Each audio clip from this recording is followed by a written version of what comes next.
Il est pas. Bien. Alors, c'est vrai que le débat, il a largement été entamé sur la question de l'outil et tout. Du coup, j'espère que ce que je vais dire pendant à peu près 3/4 d'heure va essayer d'apporter quelque chose. Je voudrais juste dire que Nadia ne me démentira pas, puisqu'elle est chargée de la formation syndicale dans une grosse UD, à savoir celle de la Haute-Garonne, qu'aujourd'hui, on a des formations sur la démarche revendicative. On a des formations, y compris sur la campagne électorale maintenant. Enfin, on a plein de formations. Bon, je suis entièrement d'accord avec ça. Simplement, c'est que tout ne se réglera pas par la formation syndicale. Il y a besoin de retrouver peut-être l'essence même du syndicalisme CGT, ce que je vais essayer de dire en expliquant. Alors, mon intervention, si vous voulez, c'est des allers-retours un peu entre l'histoire vécue concrètement, c'est-à-dire je vais porter témoignage d'un vécu.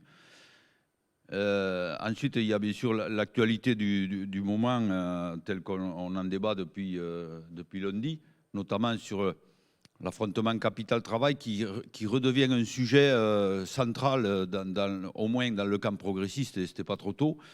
Et on en a parlé puisque l'enjeu des services publics, c'est que quand le capital, il estime que le champ sur lequel il fait de la plus-value est trop restreint ou il n'y en a plus assez, eh bien, il élargit le champ. C'est-à-dire que, évidemment, on privatise l'hôpital, l'éducation. Bon, voilà, le thème central, c'est bien la privatisation, puisque, les camarades l'ont dit, la masse salariale, en fait, elle ne représente pas grand-chose, et on pourrait augmenter le nombre de fonctionnaires et tout. Donc, ce n'est pas un problème de pognon. Bon, je ne développe pas, ça a été fait. L'autre point, c'est bien le sujet que je vais essayer de traiter, de quel CGT nous avons besoin aujourd'hui. Alors, cette question, vous pouvez aller dans tous les congrès à CGT, dans toutes les CE de syndicats, dans toutes les AG, on parle de ça. Il va bien falloir arriver à y répondre à la question, parce que, bon. Et par contre, ce qui est positif, c'est que la question soit posée et soit en débat. Parce qu'il y a 30 ans, un peu plus, dans mon département, on se l'est posé la question. Mais on nous a empêchés d'y répondre. On l'a fait quand même, hein. Mais bon, ce que je veux dire par là, c'est que le débat sur cette question, au moins au niveau de notre fédération, mais quand même plus largement au niveau de la confédération, il a complètement été bloqué par des logiques, on dit d'appareil, moi je pense que oui, c'était ça. Et pourquoi on se posait cette question particulièrement à l'équipement? Alors les anciens pourront en témoigner. C'est parce que justement, on était passé par la phase des premiers transferts et des conventions de mise à disposition avec la décentralisation, dont a parlé Jean-Claude ce matin, qui fait que notre syndicalisme catégoriel avec des personnels administratifs, des ouvriers de parc et des personnels d'exploitation avec 3 sections, c'est-à-dire 3 CGT face à un seul directeur, mais qui était quand même coordonné au niveau d'une union fédérale, cette forme de syndicalisme et d'activité essentiellement axée sur le catégoriel, c'est-à-dire sur le métier, la première phase de décentralisation avait obligé quelque part les camarades à travailler sur d'autres contenus revendicatifs plus larges, c'est-à-dire l'emploi et les missions et le devenir des services. Et c'est-à-dire à faire de la CGT, partir du carreau cassé pour arriver au projet. Et donc, c'est cette histoire-là qui a façonné un peu la réflexion qui a suivi après. Et moi, j'ai toujours dit que quand on a créé le syndicat départemental en Haute-Garonne, ce n'est pas parce qu'on était plus intelligent que les autres, c'est que simplement, on n'a fait que poursuivre la tâche et l'activité qu'avaient menée nos prédécesseurs autour de la première phase de décentralisation et de la concrétiser. Et donc, dans cette concrétisation, ce que disait la fédération à l'époque, avec Jean-Claude comme secrétaire, c'était, le slogan était le suivant, on le retrouve dans les archives, c'était 2500 lieux de travail égale 2500 lieux d'organisation et 2500 lieux de lutte. Retenez-le par rapport à la situation d'aujourd'hui. Et il était dit que pour faire ça, il y avait un outil fondamental ça aussi on va voir par rapport à aujourd'hui, ça s'appelait le cahier revendicatif. Voilà. Donc, le cahier revendicatif, l'idée, c'est bien la double besogne de la CGT. On part du carreau cassé et on arrive au projet de société. Et ça, c'est la CGT. Donc, je vais parler un peu du cahier revendicatif. Ça fait écho donc à nos débats. Parce qu'aujourd'hui, évidemment, dans tous les congrès partout, les débats, c'est le discours militant. Le discours militant, c'est on n'y arrive pas. C'est compliqué. Alors, c'est compliqué, c'est une formule, ça.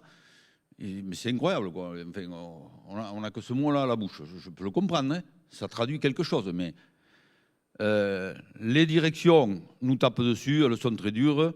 Mais c'est difficile, c'est compliqué à mobiliser parce qu'il y a l'individualisme, etc. Moi, je le dis de suite, il n'y a pas d'individualisme. Il y a juste des salariés qui sont isolés les uns des autres, ce qui n'est pas tout à fait la même chose. Alors, par rapport à ça, il est dit aussi, bien sûr, on est vachement en danger pour les prochaines élections, ça va être terrible. Et voilà. Donc, ce qui s'exprime finalement, c'est une forme un sentiment d'impuissance par rapport qui s'exprime dans nos réunions syndicales, et y compris quand on parle du mouvement associatif, tu le disais ce matin, qui se substituerait un peu, quelque part, au mouvement syndical, et on le prendrait presque comme une fatalité, chose que bon, moi je refuse. Bon. Donc, ce qui veut dire que, avant de parler de quelle CGT nous avons besoin, moi je pense qu'il y a... La première question, c'est de faire le point sur quelle CGT nous sommes devenus. Et pourquoi et comment nous en sommes arrivés là. Ce n'est pas être défaitiste, mais il faut essayer de poser le diagnostic, parce que sinon, voilà. Je disais ça il n'y a pas longtemps à l'Assemblée Générale des métallurgistes, là, à Toulouse. Et pareil, le tour de table, il se gratte. Je dis, en fait, vous êtes tous en train de vous gratter la tête pour savoir pourquoi vous êtes dans la merde. Mais bon, au bout d'un moment, il va falloir qu'on essaie d'y répondre.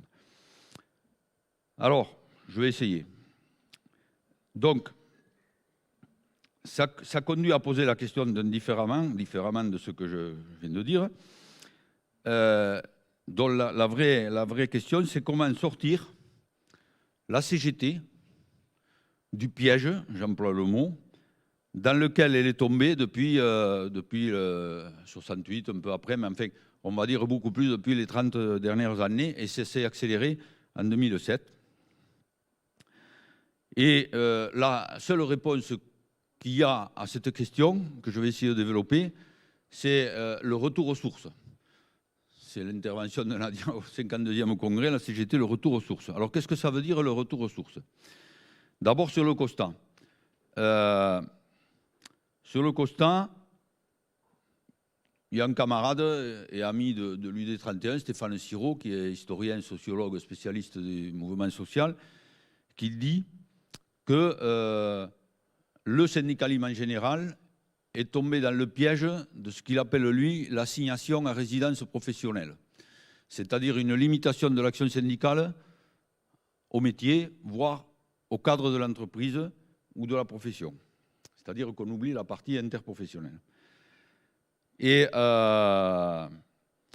donc, c'est quand même bien le cas avec des fédérations de la CGT qui sont quand même très axées soit sur le statut, soit sur le métier, soit sur la convention collective. Ce n'est pas une critique, c'est un constat, c'est comme ça.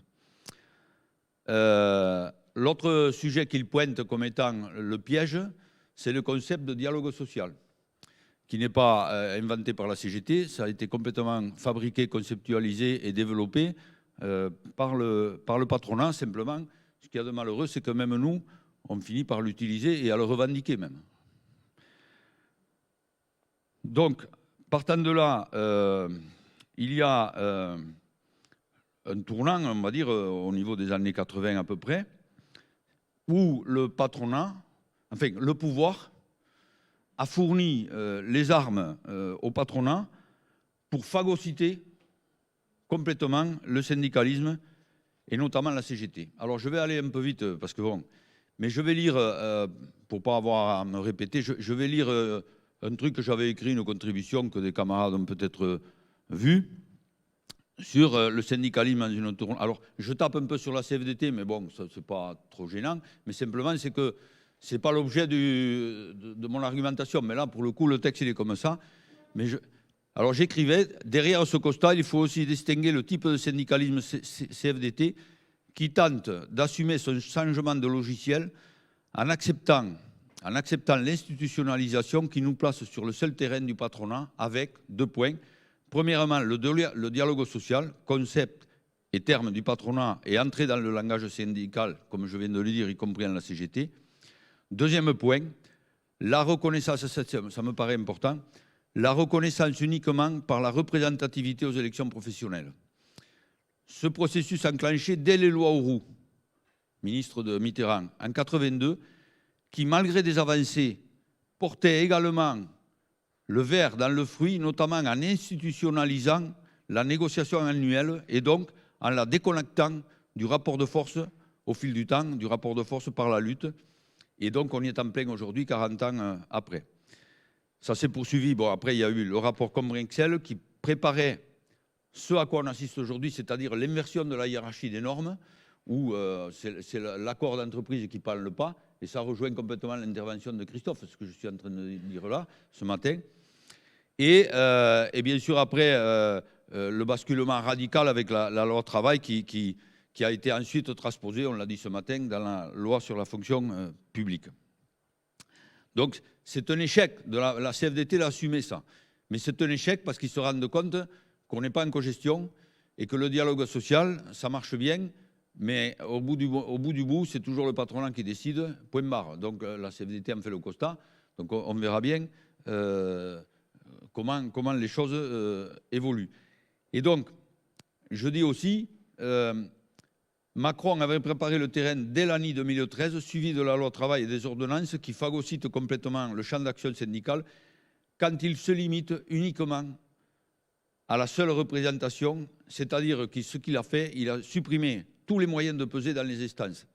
Donc, premièrement, on nous phagocyte dans les instances, et en deuxième couche, quand on n'est plus armé pour lutter, eh bien, on nous pète nos capacités d'intervention dans les instances.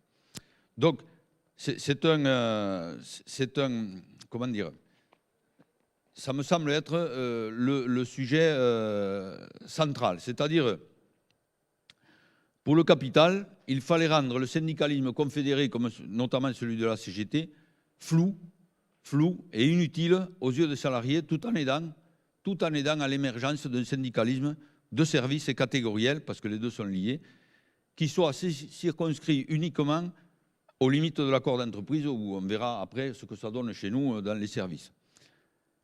Et donc, le but, c'était de valider l'inversion de la hiérarchie des normes. Alors, je rappelle ce que c'est que c'est l'accord d'entreprise qui prévaut sur l'accord de branche, ce qui n'était... Alors qu'avant, il y avait obligation à ce qu'un accord d'entreprise ne puisse avoir lieu que s'il améliorait l'accord de branche ou s'il améliorait le code du travail. Là, ils ont inversé. C'est pas rien quand même. Hein. Et donc, avec ça, on est arrivé à développer, c'est ce qu'ils ont fait parallèlement, à développer le syndicat restreint à la catégorie, style UNSA Police, voilà, je vous en passe. D'ailleurs, vous regardez le résultat des élections, la CGT a perdu 150 000 voix, mais la CFDT en a perdu aussi 40 000, beaucoup moins. Par contre, les seuls qui montent, c'est ceux-là, hein. C'est les syndicats catégoriels. Voilà. Donc, enlever au syndicalisme, et en particulier à la CGT, son rôle émancipateur généré par la double besogne, qui en est son essence même. L'opération est plutôt réussie pour l'instant. Bon, on en fait le constat. Mais bon, maintenant, une fois qu'on a fait le constat, il va falloir quand même qu'on essaie de se réveiller là-dessus. Donc, je mets ça, moi, en débat. Et la question que je mets en débat, parce que là, je parle un peu du secteur privé. Et nous, dans la fonction publique, est-ce qu'on n'est pas entraîné dans cette même spirale depuis 30, 40 ans? Moi, je pense que oui, mais c'est un débat.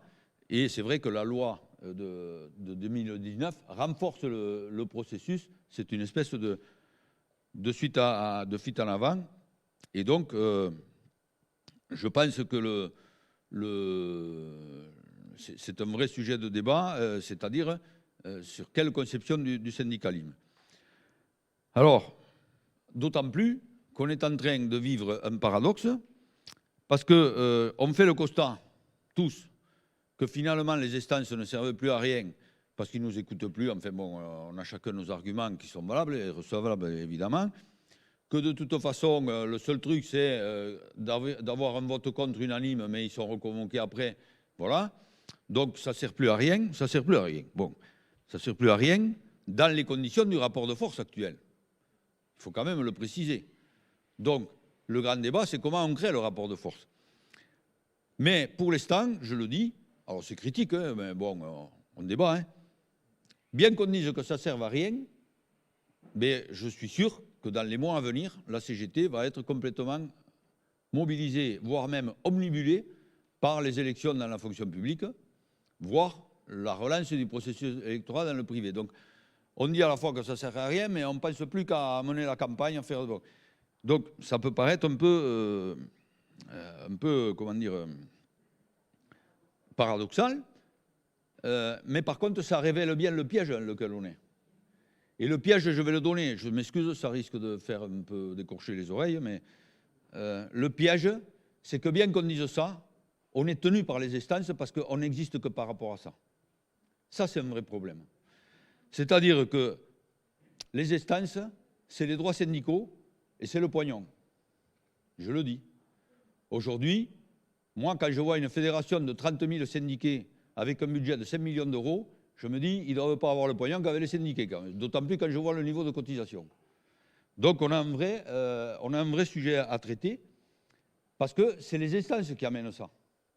Ça veut dire que si on pousse le raisonnement jusqu'au bout, je suis peut-être un peu suspicieux, on pourrait se dire, à l'image de la CFDT, qui a tenté l'expérience en l'assumant, que finalement, on n'aurait plus besoin d'un syndicalisme, de syndiqués et de militants, puisqu'on peut vivre quand même sans, voire même on est moins emmerdé. Mais c'est un vrai problème. C'est un vrai problème parce que si on ne fonctionne que sur cette question-là, ben je le dis, la CGT peut continuer de vivre encore assez longtemps. On n'a jamais eu autant de pognon. Bon, d'autant plus qu'on en a beaucoup économisé en billets d'avion pendant la crise du Covid. Et on a beaucoup éliminé de réunions et de frais qui ne servent à rien. Mais enfin bon, ça c'est mon truc personnel.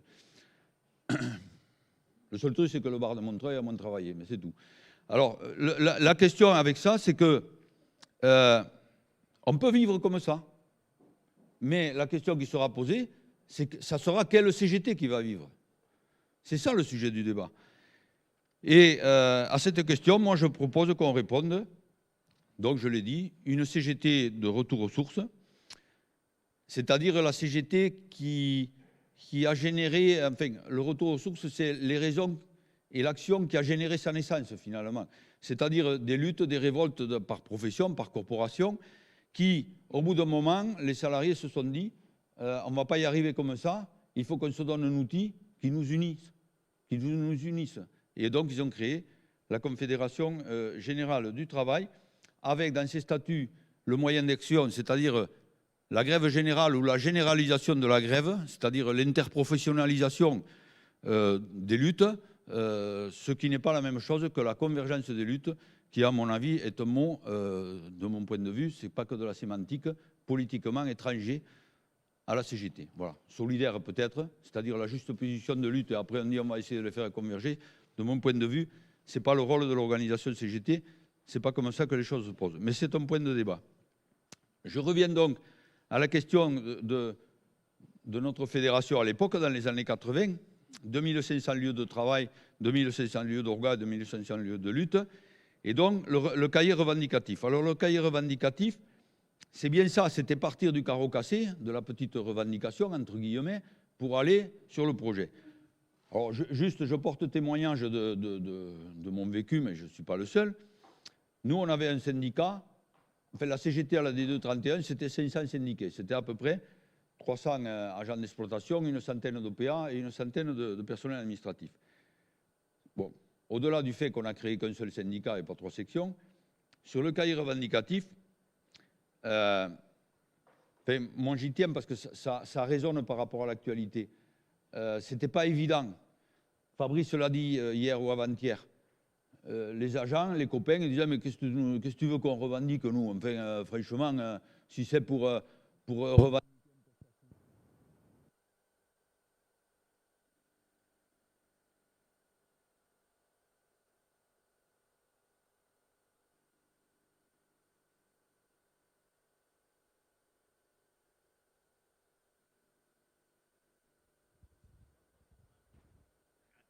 Non, on m'entend là? On m'entend pas? Non, je disais, les camarades ils disaient on n'a pas besoin de la CGT pour ça. Donc il a fallu les convaincre en disant oui, mais si vous avez discuté avec le chef, c'est une chose. Si c'est la CGT qui le porte, ça va être différent. Parce que nous, justement, on ne voulait pas s'en tenir au carreau cassé. On voulait se servir de la démarche du cahier revendicatif pour donner de l'ambition et aller plus loin aux agents. Donc c'est un vrai sujet. Parce que, alors je vais raccourcir un peu, sinon je vais faire trop long, mais les batailles victorieuses de 85 sur les traceurs, elles sont venues de là. C'est-à-dire comment on parle de choses concrètes qui intéressent les agents sur leur lieu de travail pour les inclure dans un projet plus large et les mobiliser sur l'ensemble, c'est-à-dire sur les deux. Et donc, je pense que par rapport à ça, j'en suis pas encore arrivé à l'outil là, syndical, même si je vous ai dit que nous, on avait créé le syndicat. Mais c'est la démarche. Et les camarades, ils avaient des doutes. Après, il y a un autre sujet qu'a dit Patrice aussi. C'est, ouais, mais des fois, ils ne revendiquent rien. Bon. Donc, comment on fait? Oui, alors là, je réponds à cette question en disant, mais la CGT, Natacha, tu dois connaître, tu vas savoir de qui je parle quand je dis ça, la CGT, ce n'est pas la page blanche. On est là pour prendre les revendications avec les salariés, mais on est là aussi pour leur dire des choses et pour la susciter, la revendication. Et donc, en travaillant comme ça, on a aussi vécu le risque d'opposition. C'est-à-dire, moi, il y a un directeur, il me dit, mais M. Tortajada, si je vous donne deux postes d'agents à telle subdivision, si je donne 2 postes d'agents à telle subdivision, je suis obligé de les prendre à l'autre ou de ne pas les donner à l'autre. Et moi, je lui répondais, ben, faites-le, je m'en fous. Je dis. Alors, il me regardait, mais oui, je dis, faites-le, faites-le. Ça donnera envie aux... Alors ça, pour le coup, je lui disais pas, ça donnera envie aux autres de se battre. Et après, on débattait comme ça. Et ce que je veux dire par là, c'est que en faisant comme ça, on est arrivé à redonner, je ne sais pas comment, à redonner le sens du collectif, et parce que les agents, ils devenaient propriétaires de leurs revendications et propriétaires de leur lutte. Et ça, c'est fondamental en termes de lutte, parce que c'est ce qui nous a permis et qui permet après, parce que ça nourrit des ambitions et l'appétit venant en mangeant, de donner des objectifs et de les rendre visibles et que les agents les considèrent comme atteignables. Parce que quand on a gagné dans sa subdie ou dans son service, sur son cahier revendicatif, eh bien, c'est plus facile d'imaginer qu'on peut aller plus loin. Voilà, je le dis comme ça.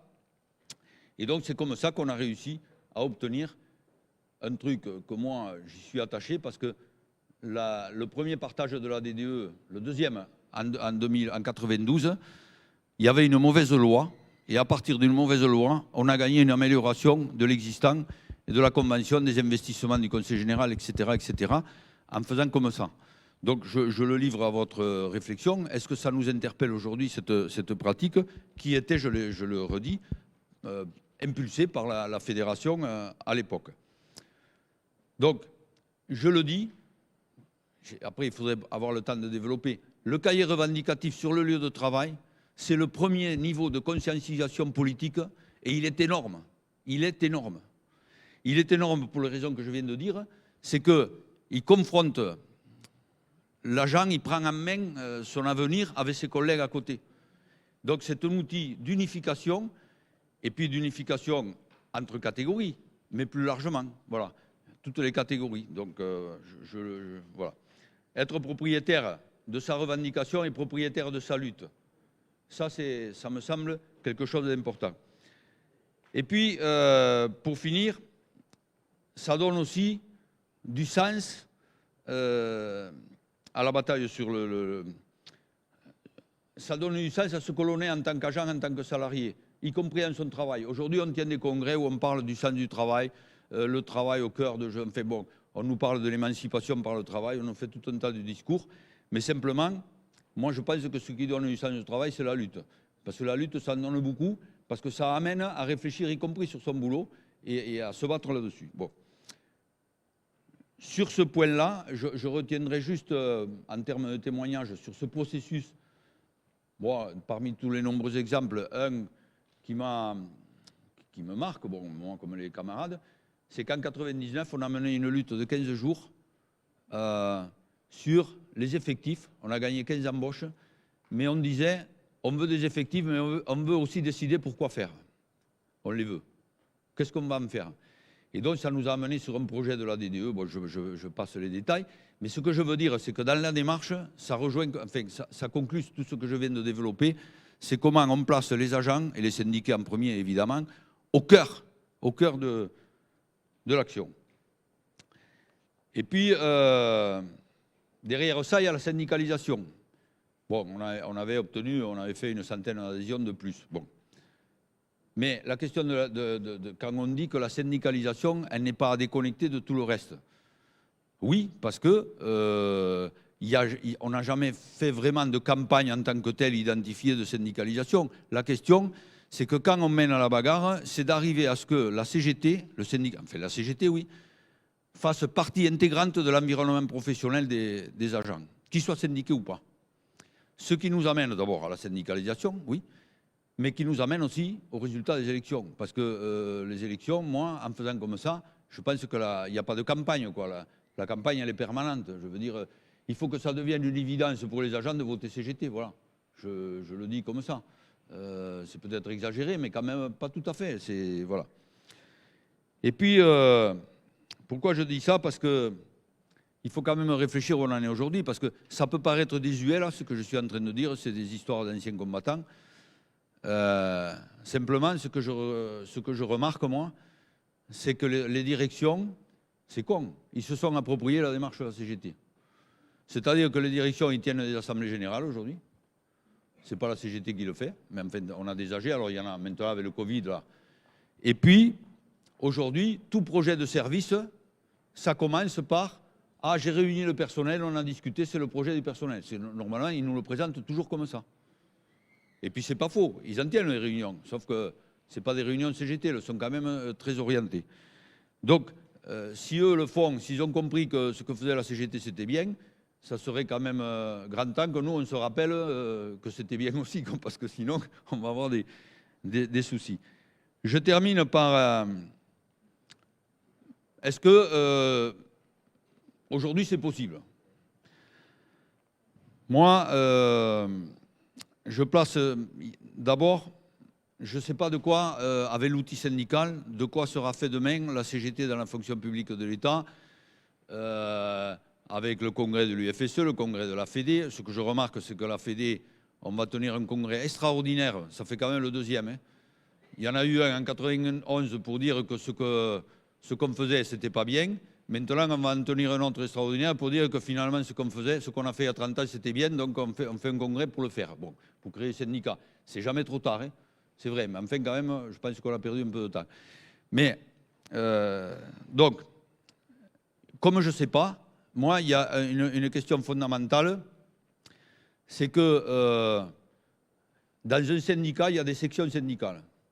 Donc moi, ce que je propose, c'est de dire, parce que c'est la reconnaissance, c'est des acquis de 68, c'est de partir du principe que quoi que l'on fasse, quel que soit le type d'organisation qu'on se donnera, il faut des sections syndicales. C'est la base. Sinon, on va retomber dans l'institutionnalisation du syndicalisme. La section syndicale avec le cahier revendicatif. Donc, ensuite, l'idée, il y a les statuts et règles de vie à la CGT. Le syndicat, je le dis, parce qu'on l'oublie, c'est l'organisation de base. C'est écrit comme ça, hein, mais des fois c'est un peu tordu. Ce n'est pas l'organisation de base d'une fédération ou d'une union départementale. Le syndicat, c'est l'organisation de base de toute la CGT. D'ailleurs, le congrès confédéral, c'est... Mais c'est important ça, parce que ça pose la question de l'unité dans la CGT de l'interprofessionnel. Et c'est ce que je disais ce matin. Quand on a des syndicats de plusieurs professions sur un territoire, Nadia ne va pas être contente, j'aime mon territoire, mais quand on a plusieurs syndicats, il y a une organisation qui s'appelle l'Union locale de la CGT qui les unifie. Et quand un patron, il voit arriver tous les syndicats de la zone industrielle voisine à la porte pour aller aider les copains, normalement, ça le fait chier beaucoup plus que d'essayer de phagocyter l'action et de la circonscrire à l'entreprise, chose qui est par ailleurs nécessaire qu'elle soit d'abord dans la boîte. Donc je termine sur cette partie-là.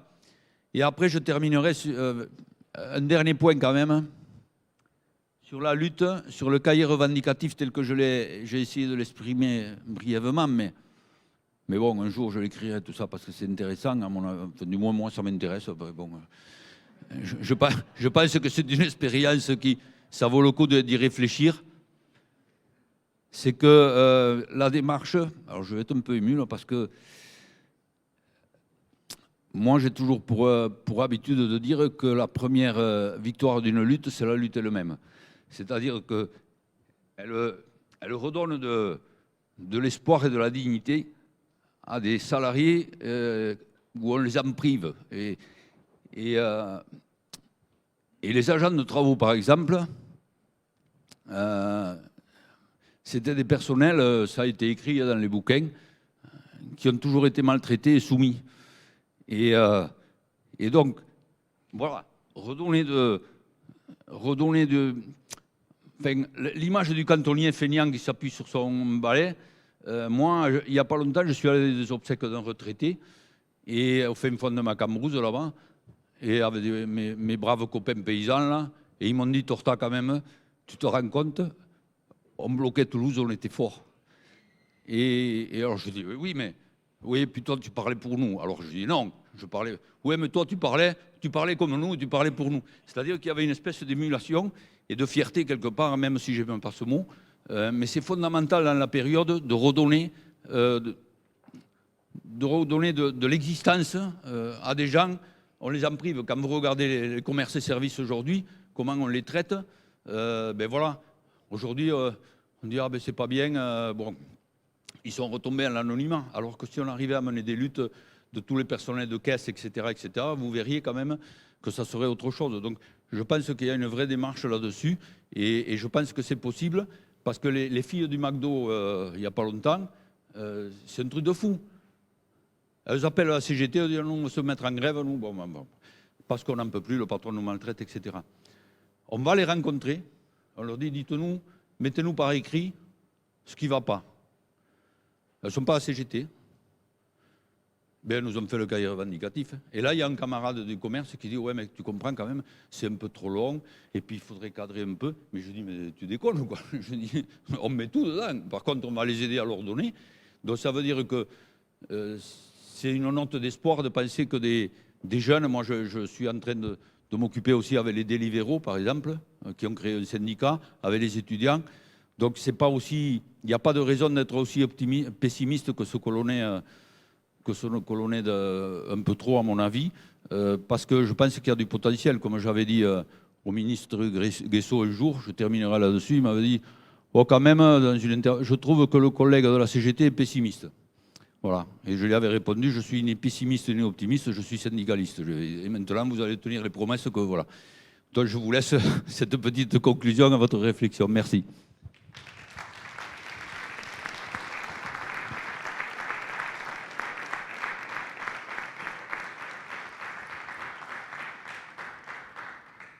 Alors, il y a 4 inscrits. Ah, pardon. Il y a déjà 4 inscrits.